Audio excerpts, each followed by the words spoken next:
Debt does not have to be your final destination. It can be the starting point of your comeback story. In this episode, we're going to give you strategies, mindsets, and steps to help you turn your financial struggle into financial strength. Drawing from chapter 3 of Wings of Abundance, we're going to help you discover how to understand your debt, how to attack it strategically, and how to move from where you are, financial struggle, and build the future you want, where you're free from debt, where you're empowered, and where you're reaching towards your financial abundance. Let's go ahead and get to it. What's going on, everyone? Welcome to another episode of the Success Spectrum Podcast. I'm your host, Kadeem McLean, and today I want to start with a bit of a story for you. I remember I want to say it was 2018, so somewhat recent years, and I was working at a camp, Tim Hortons camp, and I got a call, right? I was working there throughout the summer. We stay there. It's an overnight camp, 10 days, but I was working, and I remember getting a call on my phone. This number kept calling me. I never answered it because I didn't know who it was. It didn't say the name of the company or anything along those lines. It was just a random number, and I didn't know the number, so I never answered it. They never left a voicemail or anything along those lines. Never received an email, nothing in the mail. But one day I answered it, that day when I was at camp. And when I answered the phone, I was telling myself maybe I shouldn't have answered because it was TD calling me. Maybe I shouldn't say the name, but hey, it was the Green Bank calling me. And I answered the phone, and they told me I have X amount of days, which was maybe by the end of the week, it wasn't very long, to pay a certain amount of money because I was in debt and they were about to send me to collections. And I was like, wait, hold on. This is my first time hearing about this. What's going on? And essentially I had a card, a Visa card, where I didn't pay it off, right? It was apparently, it accumulated debts and the interest kept building on it. So of course it was way more than what the limit was. And I didn't get any notice to say, there was an outstanding debt, an outstanding amount that needed to be paid. So long story short, I worked it out with them. I made my payment and so on. However, that affected my credit for the next X amount of years, of course, right? There's a point to me saying this because dealing with that situation and some other situations when it comes to debt in my life, I know the stress that brings. I know the burden that it brings and the weight that just sits on your shoulders when you are in debt. And honestly, there's a sense of imposter syndrome a little bit. Maybe that's not the right phrase to use, but there's a sense of imposter syndrome because you walk around like, should I really be doing this? Should I really be buying that? Should I really be talking as if everything's fine when it's not, or whatever the case might be, because you have this debt situation. It throws everything off. It throws you off emotionally. It throws you off mentally, and sometimes physically, because the energy that it takes away from you, maybe you don't exercise the way you're supposed to exercise or eat the way you're supposed to eat, right? So my point to say this story and share this with you is because I understand those of you who are in debt or have been in debt, how it feels. And it's not a great feeling. I know that. However, that is part of the reason for this book, of course, Wings of Abundance. And that is also part of the reason for this episode where we're covering a little bit about chapter 3. I want to help you out of that, which is why we're talking today about overcoming that thief, because debt really is a thief. As I kind of just alluded to, it steals your peace. It steals your mentality, your energy.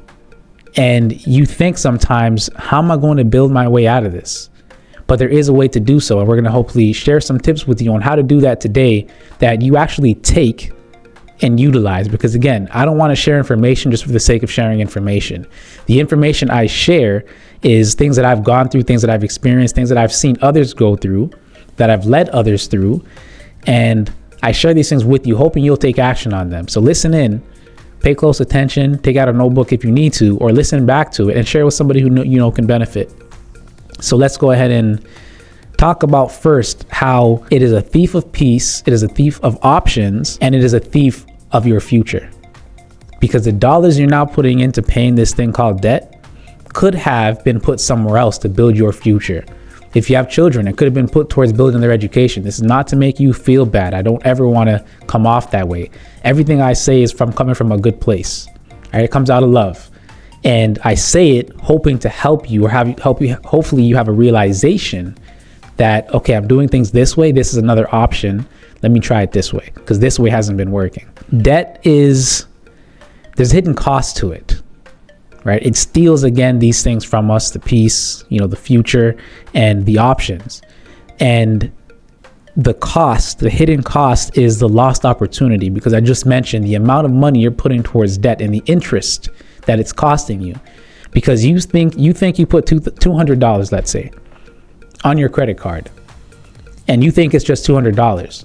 No, it's $200 if you pay it off in time, because there's this thing called interest on there, and that interest, it is compound interest, and therefore it is not just $200 plus the interest. It's $200 plus the interest, but then the next month it's 200 and let's say $25 plus the interest, instead of just the 200 you spent on originally. I'm not going to go too far into that. You want to know more about that, again, you can watch some of the previous videos, look it up online, or get the book where I explain it. So it's compounding against you, your debt. It's costing you money, not just the $200 that you spent on this item or groceries or whatever it may have been, but also the interest. So it is costing you more money than you realize. And that opportunity cost, that money could have been put towards something that's going to build and grow for you. That money could have been put towards something that's actually going to do something beneficial for your life, instead of that, I don't know, the new clothes, right? Depending on what you bought with it. It could have been put into something that pays you money. And we'll talk a little bit about that, because we're going to talk about good debts, bad debts, assets, liabilities very briefly in this episode. It, again, is a stress and mental burden, and it limits your choices, right? Home ownership. If you don't have good credit, how are you going to get a home? Because debt eats away at your credit. Depending on how you go about it, it lowers your credit score. And we'll talk about what makes up your credit score.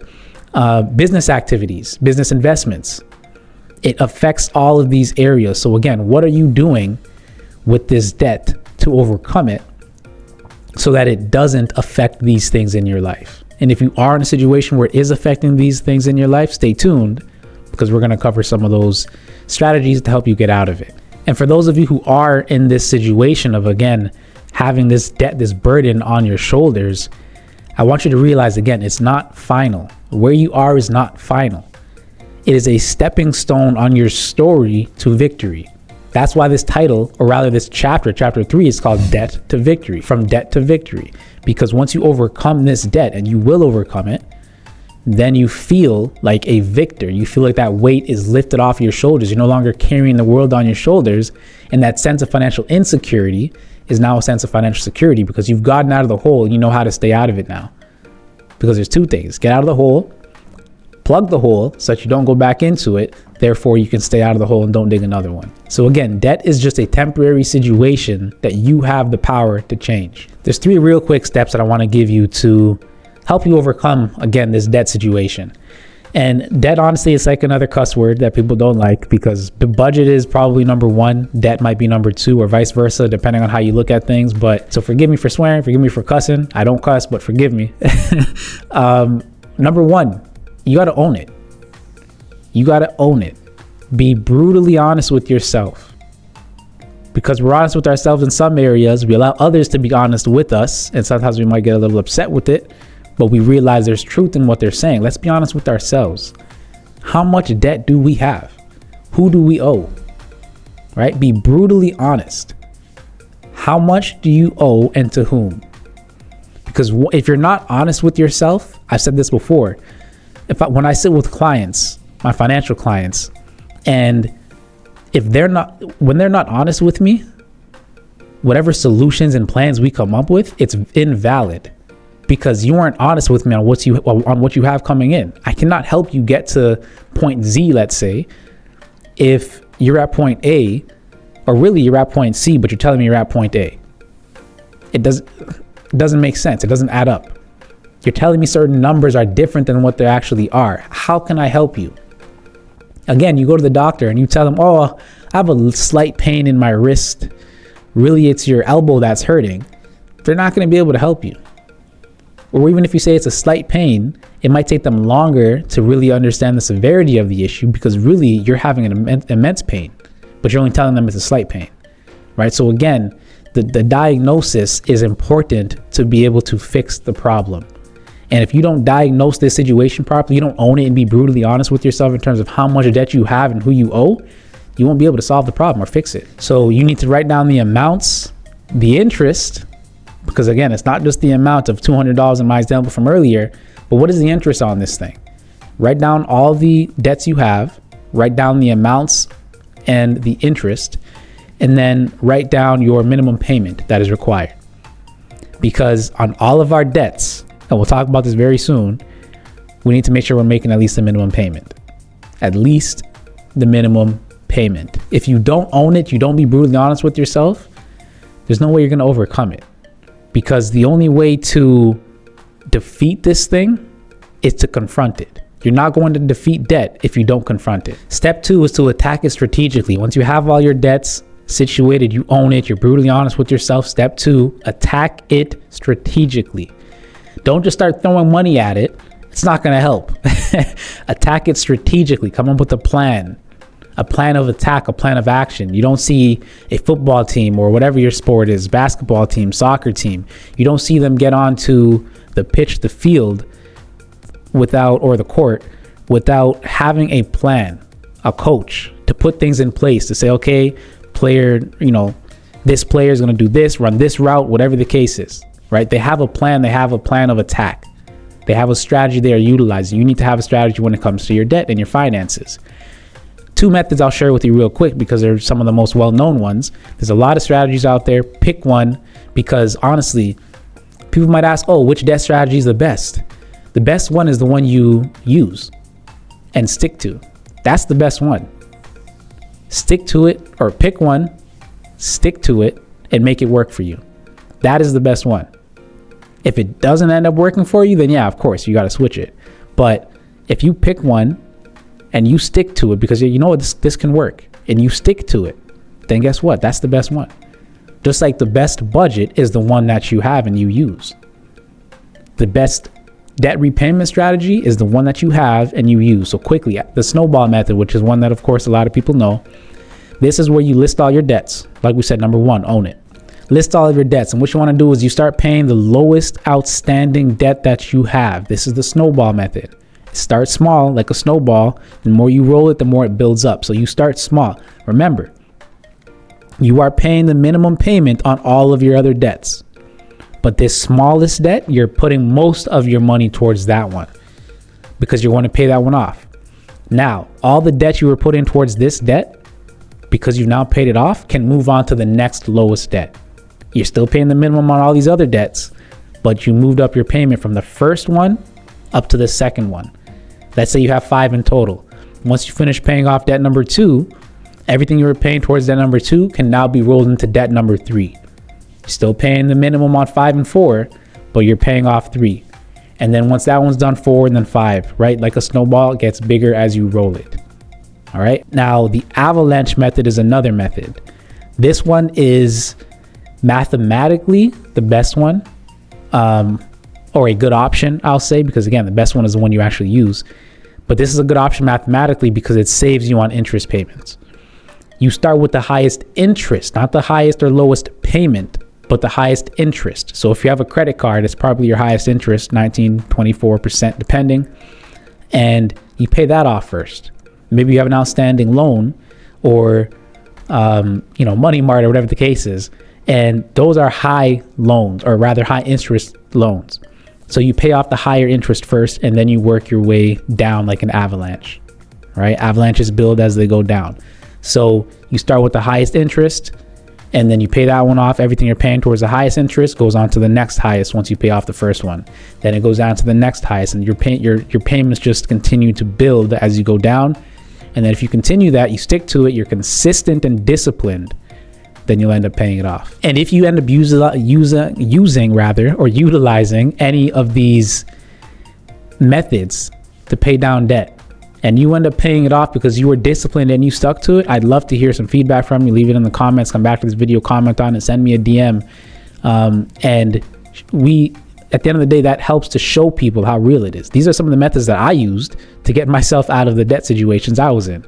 Student loan, that credit card I mentioned to you, paying off a car, and I just had some things going on. And of course, I utilized some of these methods that I mentioned to pay these things off.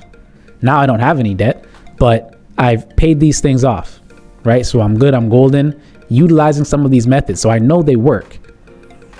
It's just a matter of if you work it. Step number 3 is to shift your habits permanently. owning it and attacking your debt strategically is important. But if you do that and you get out of debt just to end up back in debt, it doesn't help you. It does not help you, because now you are just continuing the cycle.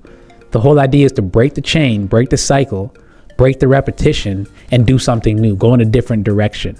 So we got to make sure, and by the way, this is something we should be doing regardless, because the whole idea isn't to take your whole paycheck and put it all towards debt. No.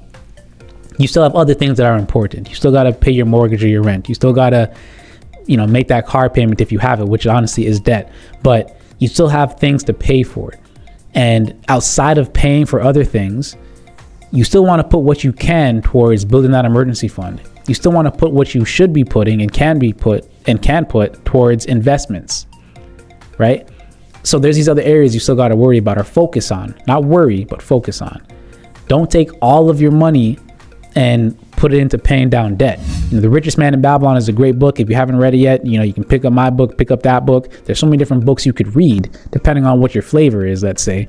And in that book, Richest Man in Babylon, they talk about taking, I think it's 30%, if I'm not mistaken, of your debts of your money income to put towards debts, right? 10 or 30 or 20%. Now, I bring that up as an example to tell you, don't put all of your dollars towards paying debt. Because if you put all your dollars towards paying debt, once you pay off the debt, now what? You're probably going to accumulate more debt because a situation comes up and you don't have an emergency fund to pay for the situation. So you're going to end up back in debt. As you're paying down your debt, make sure to put some money aside towards your emergency fund, for investing or investments, and to build your future for yourself, right? So side note, number 3 is to shift your habits permanently, which is again to continue, I'll say, building that emergency fund, to build those new spending habits and not just spend sporadically, but to budget, to manage your cash flow. And depending on your situation and your discipline or lack thereof, you might need to use your debit card a little bit more than you're using your credit card. I'm an advocate for using your credit card because with the right credit card, you build up points. There's a reward system. And that is the best way to go if you have discipline. Use that credit card, build up the points, build up the rewards, and then use, of course, your paycheck or your debt or your debit card or your bank account to pay off that outstanding amount, let's say, on your credit card. That is the quote unquote best way to go about it because you're building points, building rewards, getting some type of cash back depending on what is best for you and the type of card you have. So you're still spending the same amount. That's the whole idea behind it. That's why I'm saying you need discipline, because the idea is to use your credit card as a debit card. Whatever you have in your bank account, let's say you have $200, you're not spending more than $200 on that credit card, right? But that requires discipline. That requires paying attention, being honest with yourself, owning it. Like I said in number 1, being honest with yourself to say, okay, I need to set a limit for myself of $200 because that's all I have in my bank account right now. And if I put more than 200 into this thing or use more than 200 on it, where's that money coming from to pay it? It's coming out of my next paycheck, which is going to come out of my investments. And you understand what I'm saying? It's a vicious cycle, if you will. So be very careful with that. You might be in a situation where you just need to use your debit card for now. But still, you can use a debit card that gives you some type of reward, not as good as a credit card, but still get a debit card maybe that gives you some type of reward. Do you have a child in your life who loves to color? A niece, a nephew, a son, a daughter, a neighbor? Remember when we grew up, we did A for apple, B for banana, and so on? There's something new in town. It's going to change generations financially. It's called Money Magic, ABC. This is a financial coloring book. They get fun pictures to draw, to color in. But instead of A for apple, we got A for asset. We got B for budget. We got C for crowdfunding. This is going to, while they're enjoying themselves, teach them the financial terms that we didn't know growing up. The financial terms that some of us still don't know. Financial literacy is key and vital. And instead of learning A for apple, learning A for asset at such a young age, it's going to change their financial mindset into the future. They'll be able to start off ahead of the ball, right? Ahead of the game.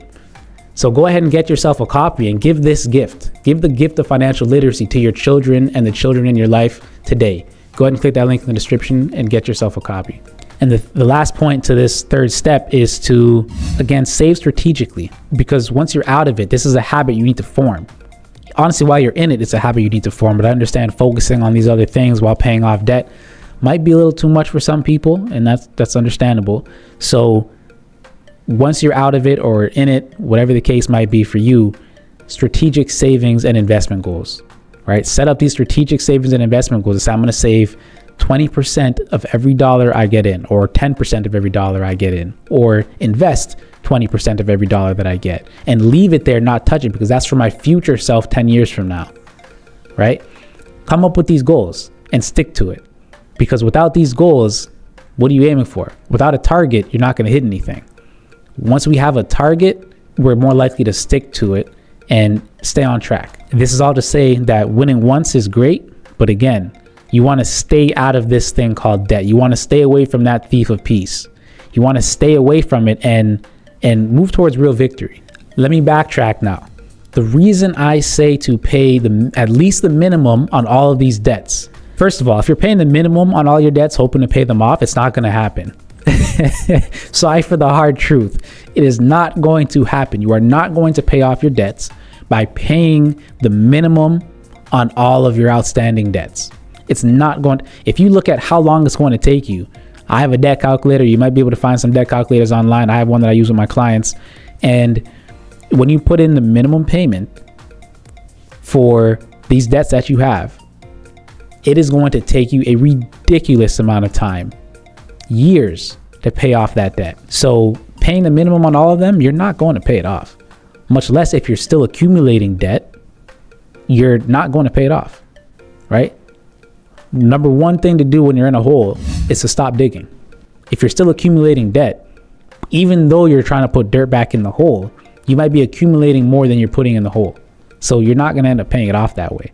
You have to be strategic in this. Stop digging the hole, start adding dirt into it, and then patch up that hole, let's say. Put something over the dirt so you can't fall back into it. So payment history is so important because when it comes to your credit score, there's a few factors that make up your credit score. Payment history is the biggest one. 35% of your credit score is made up from your payment history. What does that mean? Missed payments, right? Good payments. You pay on time. You don't miss a payment. Do you pay regularly, right? These things make up your payment history in terms of these things make up your payment history and affect your credit score 35%, which is the biggest weighted factor when it comes to making your credit score. 35%. So make sure you pay at least the minimum. Don't miss a payment, because it does affect you quite a bit when you miss payments. Credit utilization is 30% of your credit score. What is credit utilization? If you have a card that's $1,000 and that's all the credit you have available to you, $1,000, if you use 30% of it, or $300, that means you're now using 30%. You have a credit utilization of 30% on your credit. That is going to affect you. You want it to stay below 30%. And the closer it is to 10%, the better. 10 and below, the better. However, once you pay it down right now, if you're at 40, if you're at 50, 60, 70, 80, even 90 or 100, pay it down to less than 30 and you will see your credit score jump up, because that's a threshold. Once it hits 30, it starts to go down, your credit score. So pay it and keep it below 30 at minimum. Credit history and age make up 15% of your credit score. So how long have you had credit available to you?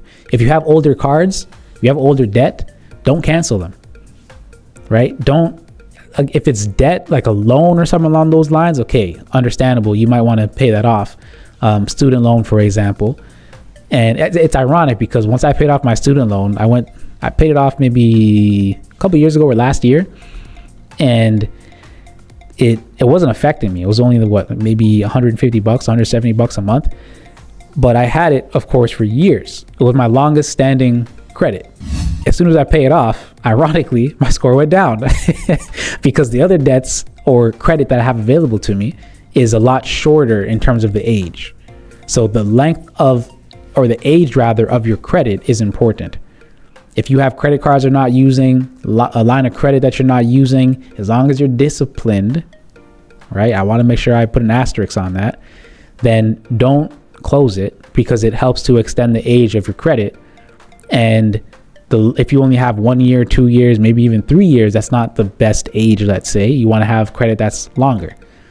So take that into consideration. Public records, 10%. Have you filed for bankruptcy? Right? Do you have anything that's in collections? 10% of your scores. Inquiry, 10%. Inquiry is you go to the bank, you go to some lender, and you apply for credit. The more you apply for, of course, that starts to affect your credit, especially if you're declined, because a hard hit will affect your credit. So when there's a hard hit, which is you applying for a loan or some type of credit, that's a hard hit. That's going to affect your credit 10%.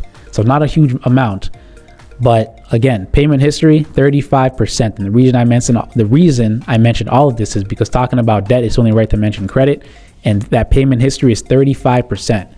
Make sure you're paying at least the minimum on all your outstanding debts. I wrote a book for you, and it's called Wings of Abundance, your strategic guide to uplift and empower you to financial overflow. What this book talks about is, one thing I like to talk about is the financial map. There's 2 points on any map. One is where you are, and the next one is where you want to go. This book, this strategic guide, will help you to determine where you are and where you want to go, and will also help you to bridge the gap. We talk about money mindset. We talk about the application of all the information that you know about finances and all the information that's in this book for you. There's resources in the back of the book. There's bonus information in there. We talk about how to overcome debt, how to build wealth, generational wealth. There's so many different strategies in here that you can utilize for yourself to get you to where you want to be financially. So again, if this is something that sounds interesting to you or anybody you know, because it's written in a language that even teenagers could read it, go ahead and click that link in the description and get yourself a copy. When it comes to staying disciplined with your financial habits, people don't like this, but you have to delay gratification. I have to tell you this. I'm sorry. You have to delay gratification. Delayed gratification is a requirement to building wealth. It is a requirement to building wealth. I'm not saying don't do anything for yourself ever until you reach wealth, until you reach abundance. No. That's not what I'm saying. And arguably, that's not what anybody is saying when it comes to finances. But again, that plan, be strategic. Let's say for myself, and you can turn this into yourself, I am going to rest, or I am going to spend something on myself once a quarter, once every couple of months. And that something isn't a $2,000 trip. That something might be a $100, $200 item. That something might be taking myself out to buy a lunch or a dinner that I like. That something can be something small, but something impactful. That something could be, I'm going to drive out to a park and, have myself a little picnic or whatever the case might be. Something small, not something huge like, $2,000 trip. Because those small things, honestly, can be a lot more impactful oftentimes than that $2,000 trip. Right? I'm going to go get myself a hotel for a night, for a weekend, a motel. It doesn't have to be anything big, but you can do that and structure it into your plan as you're building wealth so that you are still delaying gratification in a sense. And again, be careful with the cadence, because doing it too often will affect your wealth and your building of wealth. But delay that gratification. Do you really need that almost $2,000 phone? Your phone works perfectly fine right now. I don't even know what iPhone they're on. What are they on? Maybe, 17 now? 17, 18? Do you really need that iPhone 16, 17, 18? You have the 15 and it works perfectly fine. Or if we're on 17 now, 16, or if we're on 17 now, you have the 16 and it's working perfectly fine. Why do you need another phone? Here's what you can do. Wipe your phone that you have right now, like delete everything, let's say, and it'll run like it's brand new. Guess what? You have yourself a new phone, right? We get in our heads of trying to keep up with the Joneses and get the best things. We don't need to do all of that. Delay gratification a little bit. Because here's the thing. Technology becomes cheaper the more you wait. So if you delay that gratification, you can really get that item for cheaper. But I know you don't want that, because oftentimes you get stuck to say, it's not because of the expense. It's because I want it because it's brand new. So even if it's cheaper, you're probably not going to get that same one. You're probably going to want the newer one, which is a sickness that we need to overcome, because we're doing that to impress others oftentimes. Delay the gratification. Impress yourself with the wealth you are building and the abundance you're building for yourself and the people around you, because you're going to be able to do so much more impact with that. As opposed to you going out and getting a new phone, you might be able to buy other people's phones now. Big difference, huge difference. So again, practice that discipline. Discipline is not punishment, it's protection. Honestly, discipline is love, is how I like to phrase it. Because for me, being disciplined, sometimes people ask me, how come you're so disciplined, Kadeem? First of all, I'm human. I'm not that disciplined. I do what I can, where I can. I do the best I can. But people ask me, how are you so disciplined? And I was thinking about it, and I'm like, you know what? Discipline is protection for myself, and it's protection for my loved ones. Discipline is love, because discipline is me getting up and going to the gym. Discipline is me eating healthy most of the time. Discipline is me drinking my water consistently. Discipline is me working on my spiritual fitness, my mental fitness, my physical fitness, right? My relationships, and the whole 9 yards. So me being disciplined is me aiming and striving and thriving to be the best version of myself. If I am not that version of myself, how do I show up for my loved ones? How do I show up in front of God? How do I show up when somebody needs me for something? If I'm not disciplined, I'm unable to help. Not just financially, but I'm unable to help from a healthy state of mind, because I wasn't disciplined. I didn't protect my mind. Discipline is protection. When I do protect it, now I can show love to others because I have the mental capacity to do so. Discipline is love. Discipline is protection. So practice that discipline in all areas of your life, including your finances, and protect yourself, protect the people around you that you love and care for by practicing and exercising that discipline. Victory is built one disciplined decision at a time. So practice that discipline. Everybody who wins financially, you can look at a lot of the people I don't want to say idolize, because that's not the right word to use, but a lot of the people that you see on TV, successful people who the media or the world deems to be successful, and they didn't start there. Nobody starts there, really, right? You start from a different perspective. You start from financial struggle. And that's why I said earlier in the beginning of this episode, debt does not have to be your final destination. It is the starting point for your comeback story. Without going through debt and the situations you're going through financially, how do you expect to gain the abundance and wealth that you want to gain and acquire? You got to start from there. You got to start from somewhere. Being in this situation now, it helps you to know what it feels like. So now when you reach towards that wealth and abundance, you are going to do everything you can to not get back to this point. So the fact that you're here now is a testament. It's part of your testimony. It's part of your story. Because getting out of it, you're going to fight not to get back into it, and you're going to fight to keep moving forward. So again, everyone who has won financially, they started by going through a struggle, a challenge, similar to what you're going through now. This could just be your starting point. This could be your springboard to reach your financial success, because debt is not a life sentence unless you let it be. So reframe your mindset to say that this is not the end. This is where I start. This is where I start winning. And again, drop it in the comments if you have overcome debt. Maybe the strategy you used, debt free. Put debt free, hashtag debt free in the comments. If you have become debt free from reading the book, from some of these episodes I've been putting out, or just generally your journey, if you had debt and you've overcome it, drop debt free. Let's inspire somebody.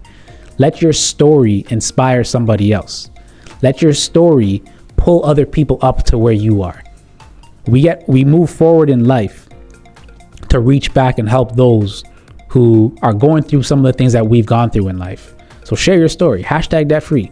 Drop it in the comments, share it on social media, wherever, but share it so that other people can overcome it as well. So some key takeaways to conclude this episode here. Own your debt.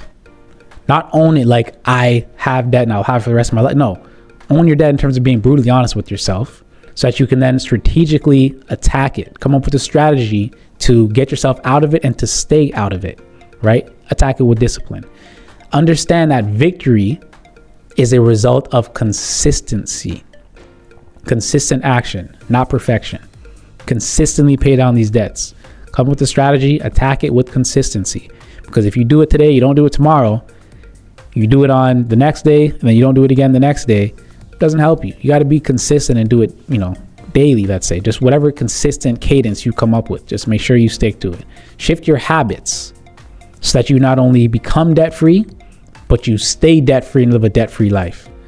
Debt is good, but there's two types of debt. There's good debt and there's bad debt. And very short, because I didn't cover it earlier like I wanted to. It's in the book. Go ahead and get the book. A bad debt is something that takes money out of your pocket. A good debt is something that puts money into your pocket. All right, in a very quick nutshell. So we want to accumulate good debts and get rid of these bad debts. So my challenge to you today with this episode is to list all of your debts. No matter how scary it may be, list all of your debts. This isn't for everybody else to see. This is for yourself. List all of your debts, no matter how scary. Choose your debt repayment strategy. Avalanche, Snowball, whatever other method you look up or want to come up with or see online, and stick to it. All right. And share your journey. Share your journey in our Facebook group, the Entrepreneur Freedom Hub. Share it in the comments below, and get some support and accountability around you. Because again, with that support and accountability, you can move mountains. On your own, you can do something. You can do a good something, but with a team, you can move mountains, right? All right. So hopefully this episode was helpful for you. Hopefully you got something from it. As a matter of fact, I know you did. So thank you for staying to the end. If you did stay to the end, share this out with somebody who you know can benefit from it, somebody who you think should hear this information. All right, Kadeem here. Appreciate you stopping by, and I'll see you on the next one.